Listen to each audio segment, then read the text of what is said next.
왕정 시대, 그러니까 왕이 다스리던 시대에 프랑스에서 이런 일이 있었다고 합니다. 레오나드 우드 경이라는 이 한 신하가 프랑스 왕을 방문을 한 겁니다. 왕은 이 레오나드 경이 무척이나 마음에 들었습니다. 그래서 다음날 만찬에 초대한다는 기별을 보냈지요. 그리고 레오나드 경은 다음날 궁전으로 갔고 한 홀에서 왕을 만났습니다. 근데 프랑스 왕은 좀 반갑긴 한데 약간 의외라는 표정으로 이 레오나드 경을 맞이하는 겁니다. 그리고 이렇게 말했습니다. 레오나드 경, 나는 이곳에서 당신을 보게 되리라고는 정말 기대도 못했소. 어떻게 된 일이요? 그러니까 이 레오나드 경이 더 당황했습니다. 폐하께서 저를 초대하지 않으셨습니까? 왕이 말합니다. 그랬지요. 하지만 경은 나의 초대에 아무런 응답도 보내지 않지 않았소. 그제서야 레오나드 경이 이 모든 사태를 이해했습니다. 그리고 정중하게 왕에게 다시 이렇게 대답했다고 합니다. 폐하의 초대에는 대답이 필요하지 않다고 생각합니다.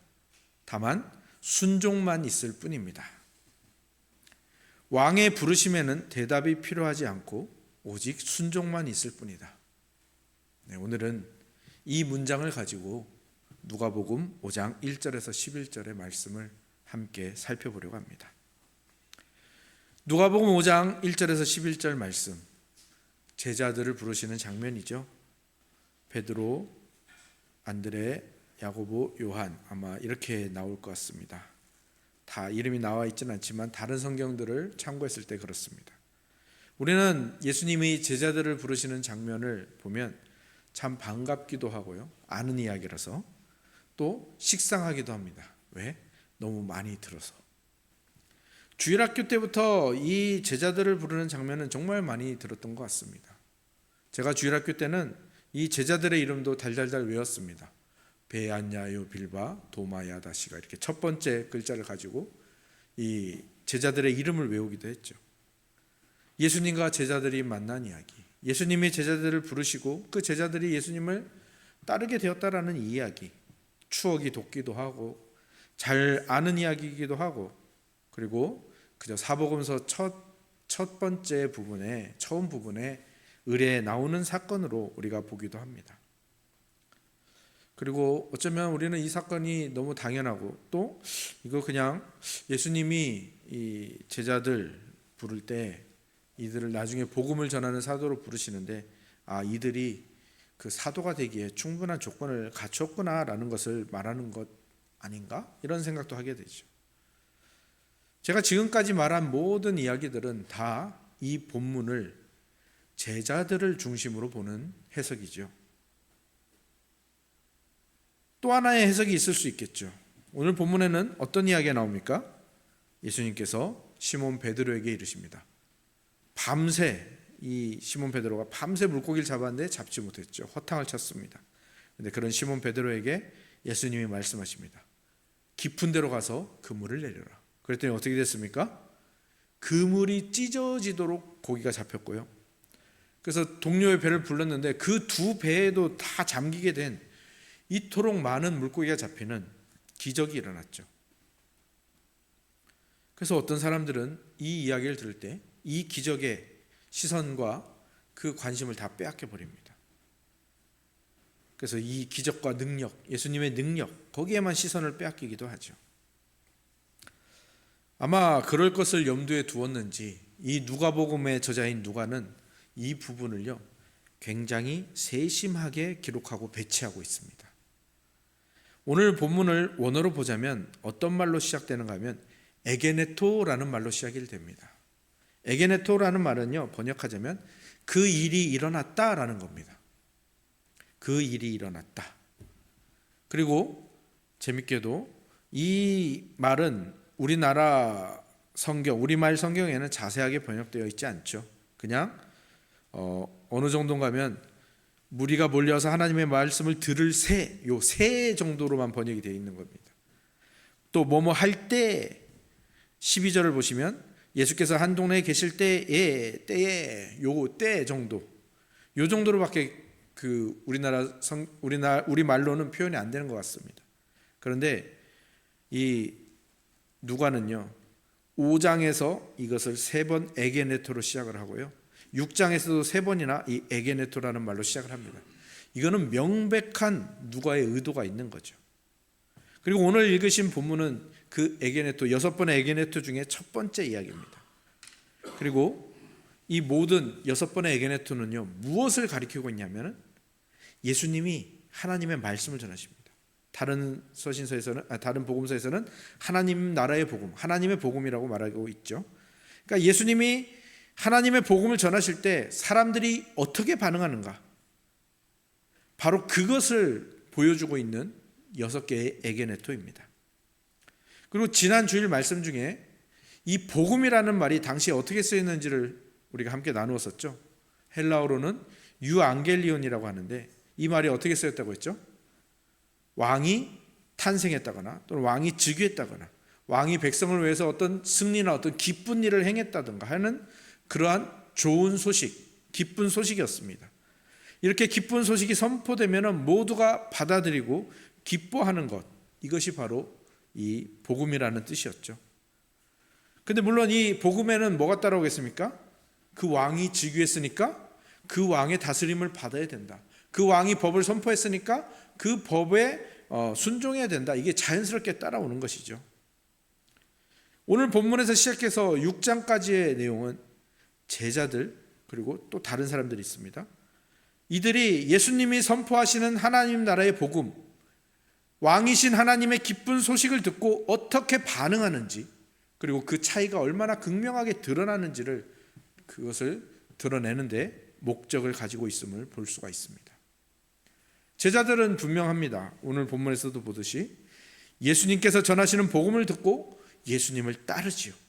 그리고 예수님을 따르기 위해서 모든 것을 버려두는 선택을 합니다. 이게 바로 왕의 복음, 그 기쁜 소식에 제대로 반응하는 모습입니다. 왕의 부르심 앞에 대답도 필요 없이 순종만 있을 뿐이다라는 것이죠. 바로 그것을 보여주는 모습입니다. 이 사실 복음은 의인들이 아닌 죄인들을 포함한 모든 사람에게 선포됩니다. 근데 사실 사람 중에 의인이 없으니 죄인들에게 선포되는 것이라 보면 되겠죠. 예수님이 복음을 선포하시는 그 선포에는 죄인들을 부르시는 왕의 부르심이 들어있는 겁니다. 마태와 마가복음에 따르면 예수님이 복음을 선포하신 것을 어떻게 간단하게 표현했냐면 회개하라 하나님 나라가 가까이 왔느니라, 이 말로 표현합니다. 그리고 예수님은 이 왕의 부르심을 모든 사람에게 차별 없이 주십니다. 회개하라 하나님 나라가 가까이 왔느니라. 이 왕의 기쁜 소식을 다 선택을 하는 거죠. 선언을 하시는 거죠. 나중에 더 다루겠지만 이제 5장, 6장 계속 쭉 나가면서 계속 나오겠지만 예수님께서는 죄인들에게 용서를 선포하십니다. 그게 기쁜 소식이잖아요. 그리고 바리새인들과 서기관들이 문자적으로 해석하고 만들어낸 이 율법 제도, 특히 이 안식일에 대한 이 규칙들을 예수님이 다 뒤집어 놓으십니다. 왜? 그들이 그것을 정해놓은 이유가 뭡니까? 죄인들이 하나님 앞에 가지 못하게 막아놓은 거랑 똑같아요. 그 안식일에 대한 규칙은요, 바리새인, 서기관, 제사장 정도밖에는 지킬 수 없는 그런 제도였단 말이죠. 그러니까 예수님께서는 그 사람들을 힘들게 하는, 그 사람들을 가로막는, 죄인들을 가로막는 이 안식일 규칙을 담대하게 어기세요. 그리고 안식일에 하나님이 진짜 기뻐하는 일이 무엇인가를 계속해서 행하시는 거죠. 그래서 우리가 뒤에서 계속 다루게 될 겁니다. 그리고 예수님은 무슨 일을 하시냐면 어떠한 그러한 제도와 규칙을 지키는 자가 하나님 나라에 초대된 것이 아니라 모든 이들, 특히 죄인들이 하나님 나라에 초대되었다라는 이 기쁜 소식을 계속해서 선포하시는 것입니다.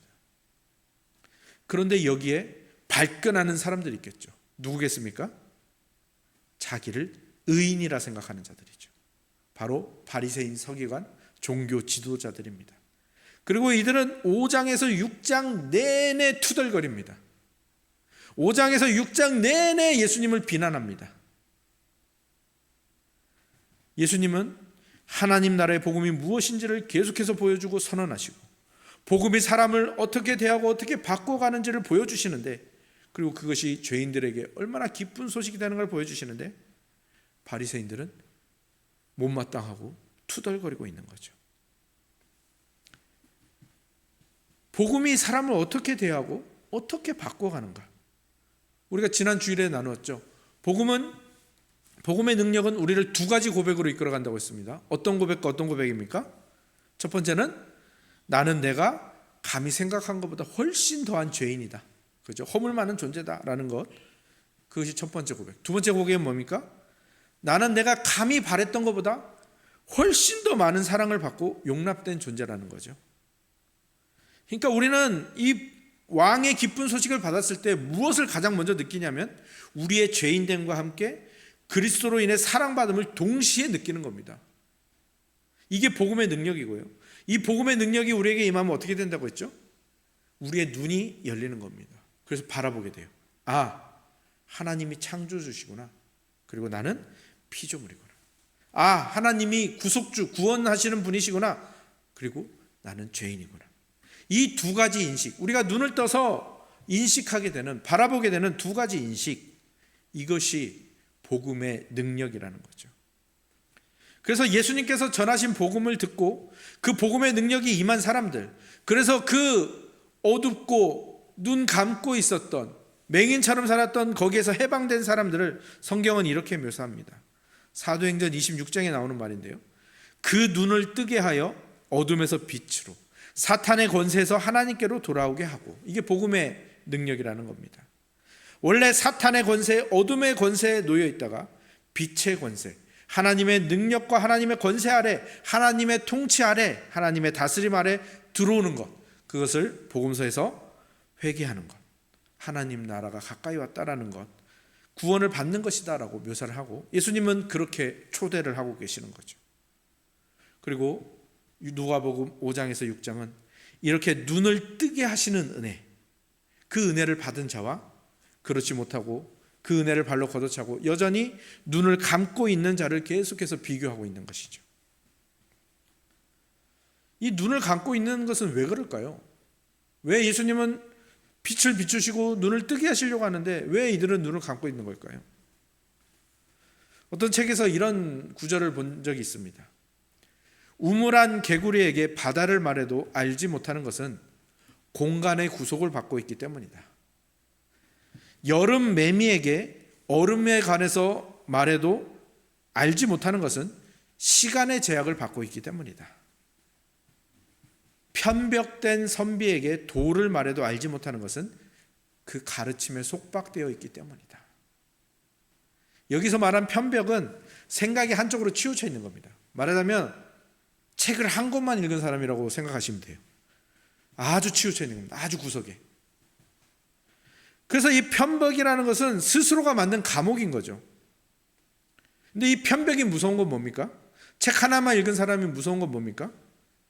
자신이 생각한 것이 옳지 않음에도 않음을 알면서도 스스로 속인다는 거죠. 스스로 자기가 믿는 것이, 자기가 아는 것이 전부라고 생각한다는 거죠. 바로 이 바리새인과 서기관들이 이 편벽에 빠져 있는 겁니다. 바리새인들은 자기들이 말하는 의, 자기들이 말하는 자기들의 행한 순종, 이것들이 예수님 앞에서 계속해서 속이 텅 빈 거칠애라는 것이 드러날 때마다 이들이 어떻게 하겠습니까? 발끈하는 겁니다. 왜요? 자기 전 존재가 부정당하는 것처럼 느껴졌을 겁니다. 투덜거리는 겁니다. 예수님이 마치 알려지지 않으면 안 되는 비밀을, 자기의 비밀을 말한 것처럼 투덜거리는 거죠. 프리스 펄스라는 정신분석학자는 이렇게 말했습니다. 정신적으로 건강한 사람은 자신이 누구인지를 아는 사람이다. 남들이 무엇이라고 하든 말든 자신의 정체를 아는 사람이다. 그러니까 바리새인들은 자신이 누군지를 모르고 있거나 부정하고 있는 거죠. 그렇기 때문에 이 바리새인과 서기관 종교 지도자들은요, 그들의 속과 영혼이 병들어 있는 겁니다. 그런데 그것을 속이기 위해서 의인으로 포장을 하는 거죠. 자기들은 건강하다고 말하죠. 예수님은 뭐라고 했습니까? 건강한 자에게는 의원이 쓸데없고 병든 자에게로 필요하다라고 하는데 이 사람들은 뭐 하고 있는 겁니까? 난 예수님이 필요 없습니다. 계속해서 살펴보겠지만 어쩌면 이렇게 우리의 모습과 닮아 있는지. 반면에 눈을 뜨게 하시는 은혜를 입은 제자들은 그 복음의 능력으로 어떻게 존재가 변화되는지를 아주 잘 보여줍니다. 더 정확하게 말하면 그 제자들이 보여주는 게 아니라 예수님께서 그 제자들을 통해서 이 변화가 무엇인지를 만방에 선포하고 보여주고 계시는 것. 그게 오늘 본문의 내용이죠. 시몬과 안드레, 야고보와 요한은 밤새 그물로 고기를 잡으랬지만 아무것도 잡지 못했다고 했죠. 허탕을 쳤습니다. 그들은 뭐 하고 있었습니까? 빈 그물을 씻고 있었습니다. 그런 그들에게 예수님은 배를 좀 띄워줘라. 그리고 그 배에 올라가서 따라온 사람들에게 복음을 선포하시죠. 그들은 배를 띄우면서 그물을 씻으면서 또 그 배를 움직이면서 예수님의 복음을 들었겠죠. 그리고 예수님은 그 배에서 하나님 나라의 복음을 선포하신 후에 이들에게 한 가지 이상한 명령을 하십니다. 깊은 데로 가서 그물을 내려라. 그리고 이들은 놀랍게도 순종을 했습니다. 왜 그랬을까요? 어떻게 순종할 수 있었죠? 물론 이 시몬이라는 사람 베드로는 예수님의 능력을 알고 있었습니다. 소문으로 들었을 뿐만 아니라 원래 지난주 수요일 본문인데 우리가 다루지 않았던 부분을 보면은 시몬의 집에 예수님이 들어가셨고요. 시몬의 장모가 열병을 앓고 있었는데 예수님께서 그것을 고쳐주셨거든요. 그러니까 시몬 베드로는 이미 예수님의 능력을 경험한 거죠. 그리고 그 예수님의 권능을 목격을 했고 또 배에서 또 예수님이 선포하시는 하나님 나라의 복음을 들었습니다. 그리고 예수님 주위로 몰려드는 사람들을 보면서 예수님께 대한 이 흥미와 호감과 그분의 능력에 대한 기대들이 있었을 겁니다. 그리고 그분이 선포하시는 복음 앞에서 그 왕의 기쁜 소식 앞에서 그것이 과연 자신과 같은 죄인에게도 해당하는지 긴가민가하고 있었을 겁니다. 그런 그에게 예수님이 말씀을 주시는 겁니다. 직접 말씀을 주시죠. 깊은 데로 가서 그물을 내려 고기를 잡으라. 베드로는 그 말씀을 어떻게 받아들였을까요? 하나님 나라 복음 나도 받을 수 있는 것이구나. 그 하나님의 말씀 나도 받을 수 있는 것이구나. 그래서 베드로는 예수님의 명령을 따라 그 말씀에 의지하여 순종하여 배를 띄우고 깊은 곳에 그물을 내립니다. 그리고 베드로는 경험하게 됩니다. 예수님의 권능이 무엇인지, 예수님의 능력이 무엇인지, 예수님의 힘이 무엇인지를 경험하게 되죠. 그런데 우리는 자본주의 사회에서 살아서 그런지 이 고기를 2배나 가득 잡았다라는 것을 마치 예수님이 이 베드로가 경제적으로 어려운데 경제적인 도움을 주기 위해서 마치 이 기적을 행하신 것처럼 느껴질 때가 참 많습니다. 그리고 그렇게 적용하는 사람들도 굉장히 많죠. 예수님은 그런 목적으로 이 일을 행하신 게 아닙니다. 하나님의 말씀이 그들의 눈을 뜨게 하면 무엇을 보게 되는가를 알려주려 하시는 거죠. 베드로도 거기서 눈을 뜨지 못했다면 아마 그 경제적인 것만 눈에 들어왔겠죠. 예수님은 무엇을 보여주고자 하시냐면 하나님 나라의 복음, 그 복음의 능력이 그들의 눈을 뜨게 할 때, 베드로의 눈을 뜨게 할 때 베드로가 무엇을 보는지 우리 모두에게 보게 하시는 겁니다. 베드로는 그 기적을 보고 어떤 반응을 보였습니까? 8절을 보시기 바랍니다. 어떤 반응을 보였습니까? 시몬 베드로가 이를 보고 예수의 무릎 아래 엎드려 이르되 주여 나를 떠나소서 나는 죄인이로소이다. 이게 바로 복음으로 눈을 뜬 자의 고백입니다. 아까도 말씀드렸죠. 복음의 능력이 우리를 2가지 고백으로 이끌고 그 2가지 고백이 우리를 바르게 바라보게 하는데 그 바르게 바라보는 게 뭐라고요? 하나님은 창조주시고 나는 피조물이다. 하나님은 구원주시고 나는 죄인이다. 베드로가 지금 눈을 떠서 바라보는 게 그겁니다. 내가 밤새 잡았는데 못 잡았는데 예수님이 말씀하시니 어떻게 됩니까? 물고기가 이렇게 가득 잡히는구나. 그래서 내가 돈을 많이 벌었구나가 아니라 뭡니까? 아, 이분은 창조주시구나. 나는 피조물이구나. 그리고 이분이 창조주 하나님이시고 구속주시라면 나는 죄인이구나.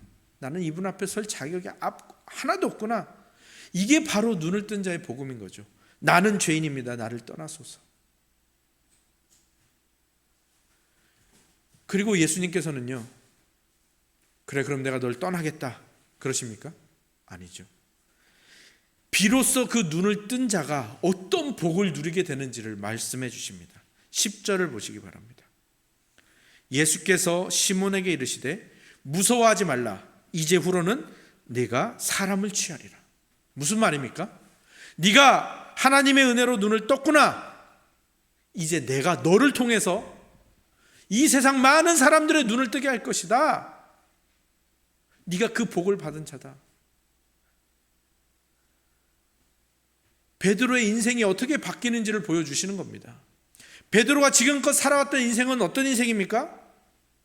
예, 밤새도록 그물을 내린 바로 그물을 내렸는데 아무것도 잡지 못한 바로 그 인생의 모습입니다. 뭡니까? 자기 경험으로 자기가 왕이 되고 자기가 하나님이 되고 자기가 주인이 되어서 살아왔던 그 세상이죠. 어두운 세상, 밤새. 그런 인생은 만들어낼 수 있는 게 뭐밖에 없습니까? 아무것도 없습니다. 만들어내는 것은 그냥 허무, 자괴감, 비참함, 외로움, 그런 것들, 악한 것들만 만들어낼 뿐인 인생인 것이죠. 그러나 예수님이 그에게 찾아와서 왕의 기쁜 소식을 선포합니다. 이제 너의 왕은 네가 아니라 하나님이시다. 이제 너의 왕은 네가 아니라 예수 그리스도이시다. 그리고 베드로가 그 말씀을 받고 그 인생의 왕으로, 그 인생의 하나님으로 예수님을 모시니 그의 인생이 어떻게 바뀌는 겁니까? 그물이 찢어질 정도로 물고기가 잡힌 것처럼 복음이 주는 행복으로 가득한 인생으로 바뀌는 것이죠. 베드로는 자기가 자신의 인생을 다스릴 만큼 지혜롭지 못하고 능력이 없고 힘이 없다는 것을 밤새 철저하게 깨달았습니다.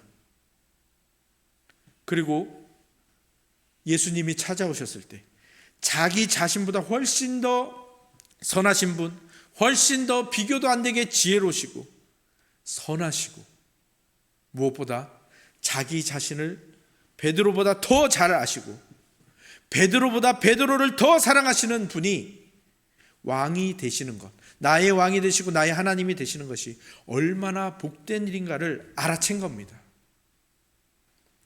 그러면 어떻게 하는 겁니까? 고백하는 겁니다. 주여 나는 죄인입니다. 회개하는 거죠. 그리고 그 예수님의 다스림, 그 예수님의 사랑을 누리는 겁니다. 그 안에 있는 행복과 기쁨을 누리게 되는 거죠. 그리고 그것이 자기만 풍성해지는 게 아니라 사람을 낳는 어부가 되는, 다른 사람에게로 흘러가는 그 놀라운 복음의 삶, 제자의 삶을 살게 된다는 거죠. 그 삶이 어떤 삶이냐? 11절을 보시기 바랍니다. 11절을 같이 한번 읽어볼까요? 11절입니다. 시작. 그들이 배들을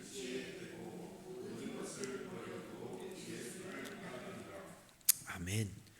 그들이 모든 것을 버려두고 예수를 따랐다고 합니다.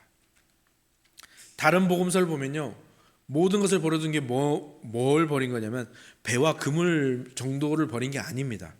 뭘 버렸다고 돼 있냐면요, 그 아버지 세베대를 품꾼들과 함께 배에 버려두고 예수를 따라갔다고 하죠. 뭘 버린 겁니까? 가족을 버렸습니다. 뭘 버린 겁니까? 지인들을 버린 겁니다. 그리고 자신의 생활, 그리고 자신의 어떤 그 생활 터전까지도 다 버린 거죠. 하나님 나라의 복음의 급진성이 바로 이런 겁니다. 복음은요, 하나님의 부르심은요, 우리의 모든 것, 그리고 우리의 부모와 가족마저도 버려야 한다고 말합니다. 누가복음 14장에 가면요, 예수님이 어떻게 말씀하시냐면요, 자기 부모와 처자와 형제와 자매와 자기 목숨까지 미워해야 예수님의 제자가 될 수 있다고 말씀하십니다. 그런데 이 말씀을 들으면 우리는 조금 예수님이 너무하다는 생각이 들죠. 그리고 복음의 급진성이 나에게 좀 늦게 찾아왔으면 좋겠다라는 생각이 들죠. 근데 이 복음의 급진성은요, 그게 그렇게 진짜 우리에게 막 버려라, 다 버리고 이 세상을 다 버리고 산속으로 들어가서 예수님만 따르며 살아, 이 말을 하는 게 아닙니다. 이 제자들이 이것을 버려두었다라는 것은요, 예수님이 어떤 분인지를 제일 잘 보여주는 일이고 예수님의 복음이 무엇인지를 정확하게 보여주는 것이기 때문에 이 일들이 일어난 겁니다. 그리고 이 말씀을 하신 분이 예수님이라는 게 제일 중요한 겁니다. 생각해 보십시오. 제가 여러분들에게 이렇게 얘기하는 겁니다. 여러분, 제가 이 진리를 발견했습니다. 여러분, 저를 따르려면요, 여러분 가족 다 버리고요, 여러분의 재산 다 팔아서 저에게 바치십시오. 이런 말을 하면 저는 어떤 존재일까요? 둘 중에 하나겠죠. 이단이거나 폐륜하거나. 이 세상 어떤 존재가 이해하기도 똑같습니다. 이런 말을 누군가에게 요구한다면 그 사람이 목사이라 할지라도, 그 사람이 아주 선한 사람이라 할지라도 그 사람은 이단이거나 폐륜합니다. 그러면 아니면 잘못된 지식을 가지고 있는 거죠. 그런데 이 말이 맞다면 어떤 한 분이 우리에게 다가와서 이렇게 얘기하는 겁니다. 너희들이 너희들의 부모보다 나를 더 중요하게 여겨야 된다. 그렇게 말할 수 있는 존재가 딱 한 존재가 있는 거죠. 그렇게 말할 수 있는 자격을 갖춘 존재가 딱 한 분 있는 겁니다. 누굽니까? 우리를 만드신 분이요, 창조주요. 그 창조주만은 그 말을 할 수가 있습니다. 창조주 외에는 그런 말을 절대로 할 수가 없는 거죠. 예수님은 누구십니까? 우리의 창조주이시죠. 베드로와 제자들의 창조주이시고 구속주이십니다. 복음으로 눈을 떠서 자기를 제대로 인식하고 예수님을 제대로 인식한 제자들에게, 예수님이 창조주이시고 구속주라는 것을 인식한 베드로에게는요, 이 명령이요, 자연스럽습니다. 너무 당연한 것입니다. 그리고 예수님도요, 베드로가 눈을 떴기 때문에 아무 거리낌 없이 이 명령을 하시는 겁니다. 여기서 오늘 우리가 살펴보고자 하는 진리가 다 드러난 겁니다. 예수님이 우리를 부르신 부르심이 무엇인가? 그 부르심 앞에서 우리는 어떤 태도를 취해야 되는가? 설교 맨 처음에 들었던 예화를 다시 한번 생각해 보십시오. 왕의 부르심 앞에는 대답도 필요 없고 오직 순종만 있을 뿐입니다. 왕의 부르심은요, 무엇을 요구하는가 하면요, 버려두라는 순종을 요구하는 겁니다. 다른 왕이 아니라 나를 지으시고 나를 구원하신 예수님이라는 왕이죠. 이 왕의 부르심은요, 버려두라는 순종을 요구합니다. 무엇을 버려야 됩니까? 바리새인들처럼 자기가 의인이고 자기가 건강하다고 주장하는, 우기고 있는 그 편벽을 버려야 합니다. 그리고 자기 자신이 주인이 되어서 자기의 경험으로, 자기가 이럴 때 그물을 내렸더니 고기를 많이 잡더라, 밤에 갔더니 고기들이 많이 잡히더라, 이 베드로의 모든 살아온 경험들, 이것을 버리는 겁니다. 왜? 그것은 자기가 주인이 되어서 했던 모든 일들이거든요. 자기 자신이 주인이 되는 생각을 버리는 겁니다. 그리고 지금까지 유지했던 삶의 태도를 버리는 겁니다. 가족을 버리는 게 아닙니다. 어떤 목사님이 그런 얘기를 하더라고요. 목회하다가 힘들어서 그만두는 것, 가족 때문에 그만둔다, 그거 이 말씀을 어기는 거라고 그렇게 얘기하는데 완전 잘못된 해석이죠. 이 말씀은 무슨 말씀인가 하면 가족을 버리라는 게 아닙니다. 하나님보다 가족을 더 사랑하거나 하나님보다 가족을 더 위하는 그 이전까지의 생활 태도를 버리는 겁니다. 이것을 버리라는 것은요, 뭔가 좀 과도한 요구 같고 지나친 간섭 같고 마치 막 내 어떤 것을 깎아내고 막 잘라버려야 되는 그런 것처럼 여겨질 텐데 그게 아닙니다. 이것은요, 예수님이 우리에게 새로운 행복을 주시는 겁니다. 우리가 건강하지 못한 최악의 죄인이라는 것을 인정할 때 우리는 무엇을 또 깨닫게 되는 겁니까? 우리는 감히 바랬던 것보다 훨씬 더 큰 사랑을 받고 있다는 것을 느끼게 됩니다. 그러니까 우리가 버리는 게 뭔가를 포기하고 뭔가가 없어지는 게 아니라 더 큰 행복이 찾아오는 거죠. 주인 자리를, 내가 주인 됐던 그 주인 자리를 버릴 때 어떤 일이 벌어집니까? 예수님이 주인이 되어주시니까 나보다 더 나를 잘 아시는 분이 내 인생을 가장 선하게 이끌어 가시는 것 아닙니까? 그러니까 내 삶이 이전보다 훨씬 더 선하고 안정되고 행복한 삶이 되는 거죠. 그리고 가족을 버리는 게 아니라 가족을 하나님보다 더 사랑했던, 더 우위에 두었던 그 삶의 태도를 버리니까, 그러니까 이 삶의 태도를 버린다니까 뭔가 자꾸를 포기하는 것 같은데, 이 말은 무슨 말이냐면 하나님을 최고로 사랑하라는 겁니다. 하나님을 최고로 사랑하니까 어떻게 되는 겁니까? 이전에 내가 내 생각으로, 내 힘으로, 내 경험으로 가족을 사랑했을 때보다 훨씬 더 가족을 더 아름답게 사랑하게 된다라는 것, 예수님은 우리에게 그 행복을 주시겠다고 말씀하시는 겁니다. 그것을 경험하게 될 것이다라고 말씀하시는 거죠. 그러니까 우리에게 가장 중요한 건 뭡니까? 그 예수님이 내 주인이라는 것을 깨닫는 겁니다. 예수님께서 복음을 통하여 우리의 눈을 떠서 알게 하시는 게 뭡니까? 예수님이 내 주인이라는 겁니다. 파크 팔머라는 신학자가 이렇게 얘기했습니다. 인생에 있어서 내가 할 일이 무엇이냐 하는 것은 내가 누구냐 하는 질문에서 찾아야 한다. 그리고 내가 누구냐 하는 질문에 대한 해답은 내가 누구의 것이냐 하는 데서 얻어야 된다. 무슨 말입니까? 내가 예수님의 것이라는 것, 내가 예수님을 주인으로 모시는 자라는 것, 내가 예수님을 왕으로 모시는 자라는 것, 이것이 확실해지면 내가 누구인지가 확실해지죠. 나는 예수님이 창조하신 피조물, 나는 예수님이 구원하신 죄인. 그러면 이제 내 할 일이 정해진다는 거예요. 그러면 내가 가족을 어떻게 사랑해야 되는지, 그러면 내가 어떻게 삶의 태도를 취해야 되는지가 정해진다는 겁니다. 오늘 베드로가, 그리고 제자들이 예수님을 만나 보여준 모습들은 그저 이 사람들의 환경이 나아졌거나 그저 이 사람들의 어떤 처지가 나아지, 이것이 아니라 정말 자기 힘으로 살고 자기 멋대로 살고 자기 경험대로 살던 사람이 하나님의 은혜가 임하여 그들의 눈이 떠지고 예수님이 누구인지를 바로 바라보고 그 예수님의 통치, 그 예수님의 주인 되심에 자기를 맡겼더니 그의 인생이 어떻게 달라지는가, 이것을 가장 확실하게 보여주는 사건인 것이죠. 우리도 마찬가지입니다. 우리가 신자로서, 그리스도인으로서, 천은교회 교인으로서 무엇을 해야 되는가, 그것부터 정하는 게 아닙니다. 그것을 알기 위해서는 뭘 알아야 되는 겁니까? 여러분이 누구인지를 분명히 알아야 됩니다. 그리고 여러분이 누구인지를 알려면 뭘 알아야 된다고요? 내가 누구의 것인지를 분명히 해야 된다는 겁니다. 여러분은 누구의 것입니까? 여러분은 누구의 제자입니까? 여러분의 주인은 누구입니까? 오늘도 예수님께서 여러분을 부르십니다. 내가 너의 눈을 뜨게 하고 네가 죄인이라는 것과 그럼에도 불구하고 네가 나의 가장 큰 사랑을 받은 자라는 것, 그것을 말씀하고 계시죠. 그 말씀 앞에 나오시기 바랍니다. 그 그리스도 앞에 나오시기 바랍니다.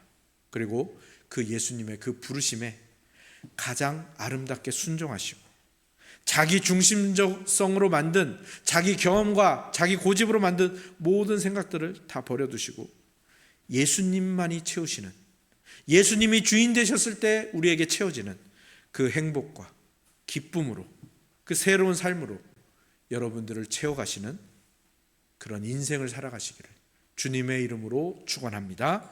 아멘.